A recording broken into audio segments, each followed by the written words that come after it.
This little video is my best advice to you as new pilgrims.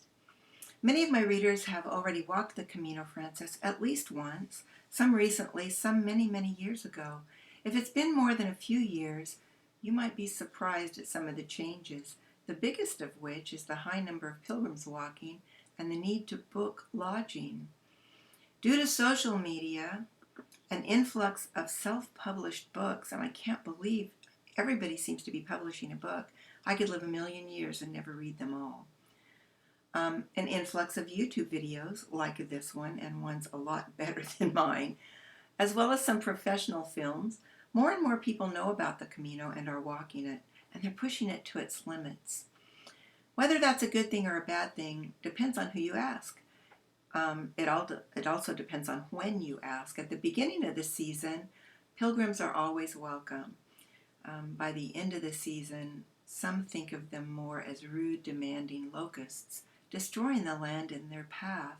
I can understand why they feel that way. All you have to do is look at the line of toilet paper from St. Jean-Pied-de-Port to Santiago. I ask myself often, why do people do this? Why do women do this? Why do women who would be calling the police if I dropped my pants in their front yard and peed and left toilet paper, why are these women doing it in Spain? I don't get it. Anyway, it's my pet peeve. But the truth is, walking the Camino has become a bit of a fad. But even if a person is walking just because everyone else is, there's still magic there.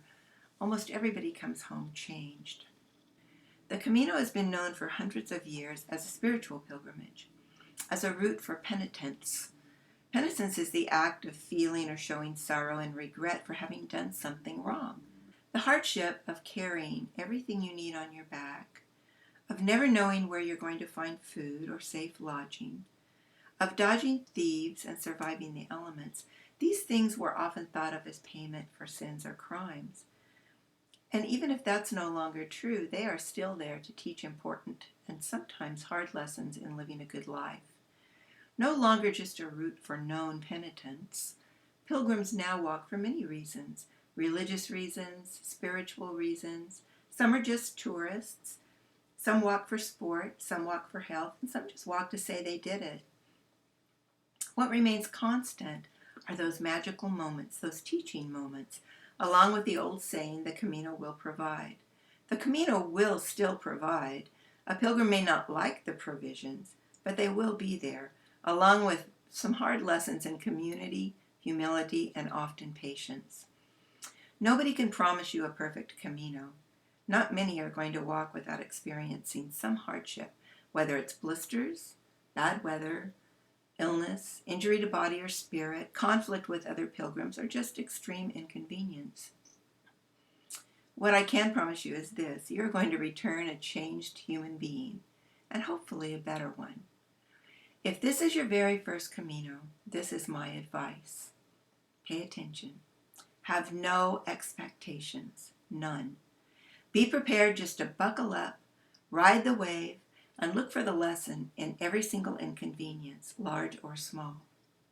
With an open mind and a bit of preparation, I promise you can have a very buen Camino. So that is my best advice to you as new pilgrims. Take it with a grain of salt, or ignore it. It's up to you. See you on the trail.